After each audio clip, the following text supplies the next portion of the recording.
नमस्कार बच्चों, विद्या मंदिर हिंदी में आपका स्वागत है।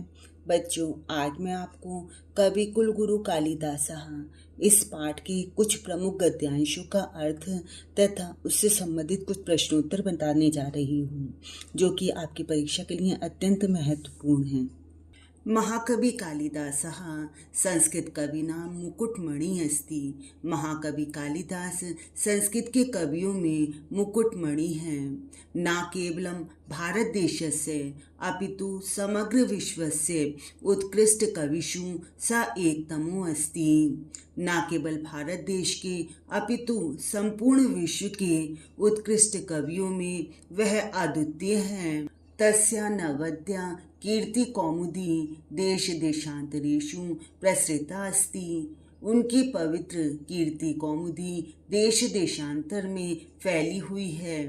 भारत देशे जन्म लब्ध्वा स्वकवि कर्मणा देववाणीम् अलङ्कुर्वाणः स न केवलं भारतीयः कविः अपितु विश्वकविरिति सर्वे आद्रियते।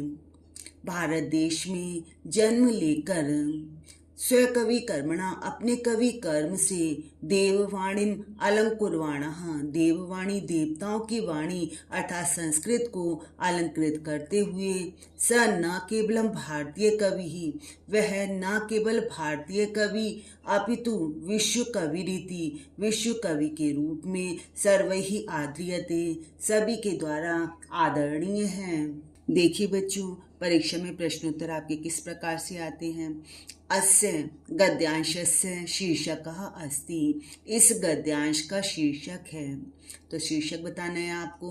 आदि कवि ही वाल्मीकि, विश्व कवि ही रविंद्रः, कवि कुलगुरु कालिदासः या आदि शंकराचार्यः।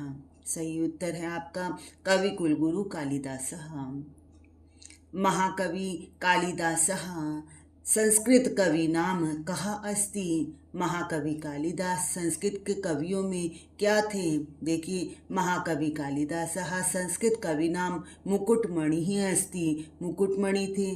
तो देखिए सही उत्तर नीलमणि, मुकुटमणि, सर्वश्रेष्ठ कुलगुरु। देखिए सही उत्तर है मुकुटमणि। तस्य नवद्या कीर्ति कौमुदी कुत्र प्रसृता अस्ति। उनकी पवित्र कीर्ति कौमुदी कहाँ फैली हुई है। तो देखिए आपका इसमें तस्य नवद्या कीर्ति कौमुदी देश देशांतरेषु प्रसृता अस्ति। तो कहाँ पर फैली हुई है, देश देशांतरेषु, देश विदेशों में फैली हुई है।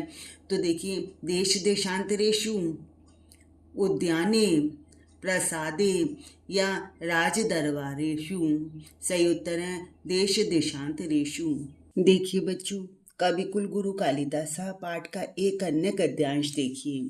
बाग देवता आभरण भूतस्य प्रथित यशसः कालिदासस्य जन्म कस्मिन् प्रदेशे काले कुले च अभवत्। बाग देवता आभरण भूतस्य वाणी की देवी माँ सरस्वती, वाणी की देवी सरस्वती के आभूषण स्वरूप प्रथित यशसः प्रसिद्ध यश वाले कालिदास का जन्म किस प्रदेश में, किस काल में और किस कुल में हुआ। किंच आसीत तज्जन्म वृत्तम, उनके जन्म का वृतांत क्या था। इति सर्वम अधुना अपि विवाद कोटि न अतिक्रामति। यह सब अधुना अपि आज भी विवाद कोटि विवाद की सीमा से न अतिक्रमति, विवाद की सीमा से परे नहीं है।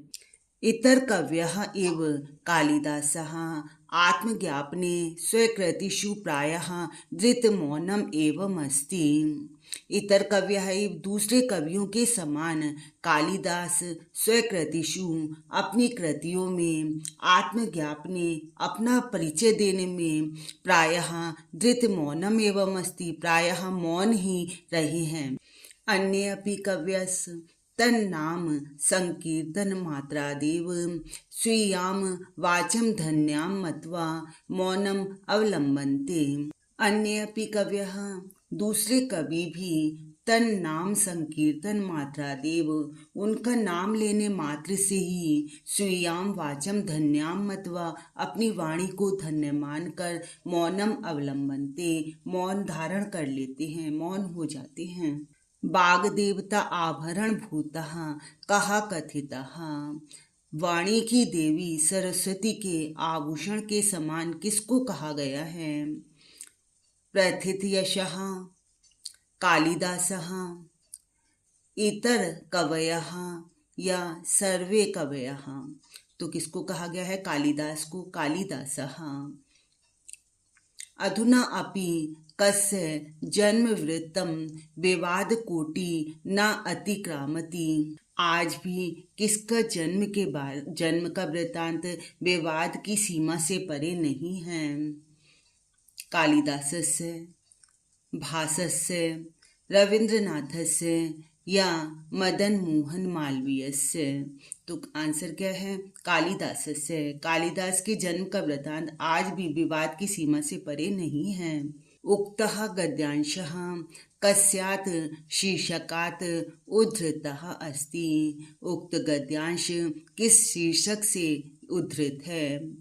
विश्वकवि रवींद्रः, आदि शंकराचार्यः, कविकुलगुरु कालिदासः या लोकमान्य तिलकः। कविकुलगुरु कालिदासः। बच्चों, मुझे उम्मीद है कि आपको कविकुलगुरु कालिदास इस पाठ के इन गद्यांशों का अनुवाद तथा प्रश्नोत्तर अच्छी प्रकार से समझ में आए होंगे। मैं अपनी अगली वीडियो में आपको कविकुलगुरु कालिदास इसी पाठ के कुछ अन्य गद्यांशों का अनुवाद तथा प्रश्नोत्तर बताऊंगी। आप मेरी वीडियोस देखते रहिए, लाइक और शेयर करते रहिए। यदि आपने मेरे चैनल को सब्सक्राइब नहीं किया है तो सब्सक्राइब भी अवश्य कीजिए। धन्यवाद।